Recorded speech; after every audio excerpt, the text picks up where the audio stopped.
You still have that pit bike track? No, I tore it down. I'm gonna build some more stuff this winter. Yeah, I was thinking we need to go in on a pit bike, like a pit bike track in Temecula, Marietta. Yeah, we get a little bar set up and like a full on like dream tracks over under bridge. I've already talked to Baker. I'm like, I have a spot where I want to build it. Yeah, so let's do it. I had all the jumps there, but I'm like, I want a track that like all my buddies can come ride and have fun. Because at my house, there was jumps that not everyone would come jump. Yeah. Like they're big. And, I saw them. And they were BMX jumps, like peaky. So I'm like, I want something fun that like everyone can come do, but there's still some technical stuff at the same time. Did you ever ride OWC in Orlando? No, never. No?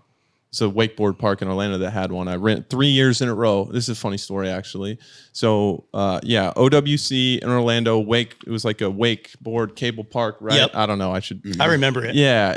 And they had a pit bike track, and I think Jason Baker did it, but it was full over-under bridge, like the full deal. I rented it out on my birthday like 3 years in a row. And I remember out there, this is how gnarly I was with training and all that. On my birthday, rented out, all my buddies here, they all leave, and my pops and I are out there on the pit bike track working sections, like working. Oh yeah, like 7 years old, dude. Yeah, I always tell that story, but it's so right. It's funny you bring up Malcolm McCasty too, because actually the other day a video popped up on my feed of you guys at like one of the races, and he was asking you. It was funny, like your helmet was big as hell, you had tiny ass little head, and he was asking you, "You gonna jump the jumps?" You're like, "I jumped everything." He's like, "Wait, what?" Like it was just like one of the funniest interviews, and it was cool to see Malcolm be so cool and connected with all you guys at such a young age. Like the mini Malcolm's Warriors been around days. forever. Yeah, like he always saw potential in like a bunch of different dudes, and all those dudes that were in all his movies and like hung around with him became something in the industry, you know? Yeah.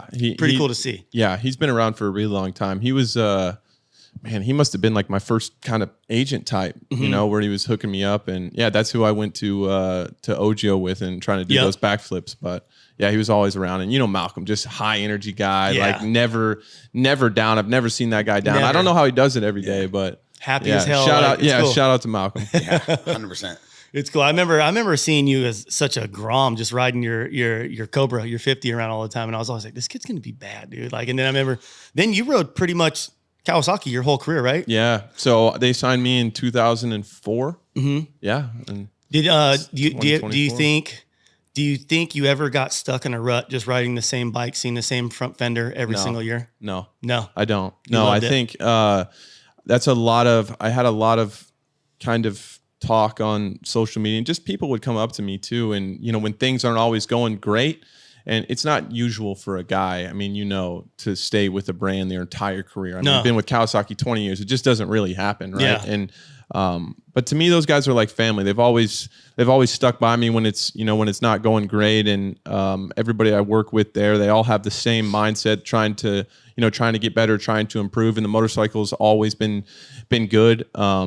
So no, it never really even crossed my mind. I mean, sometimes people would tell me like, maybe you just need to change or whatever. But I just feel like, and I think other riders get into this too. Like they think the grass is greener on the other side always. And then they go and they change, and then it's not what they thought. So it's just a new set of problems. So I feel like sometimes it helps people, and then sometimes it might not. You know what I mean? Like, exactly. So I just always felt like I had a home. I don't even think I took a meeting with anybody else my entire career. That's cool. Yeah, I mean, huge shout out to Mitch Payton, obviously the 250 squad, keeping me around, and career could have gone a lot of different ways there early. And everybody at Cowie's been great. I was stoked. I actually just got a couple little street bikes. Oh, no way. No, yeah, I used up my little allowance there for Kawasaki vehicles. I got a couple little Groms in my garage now. Just cruise around. Yeah, that's rad. I'm stoked. See you doing some wheelies on them soon? I don't know.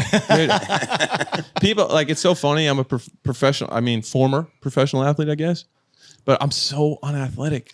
Like, if you were to watch me do a box jump or something, or just watch me run, dude, like, have you seen me run? It's not good. Yeah. Like, it's not good.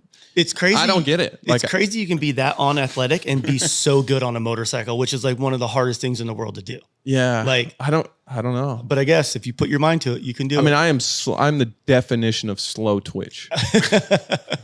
Like, just not explosive. I try to find like, what am I good at? I'm not fast switch, like not a big vertical jump explosive. I'm like, what's my thing then? You know? And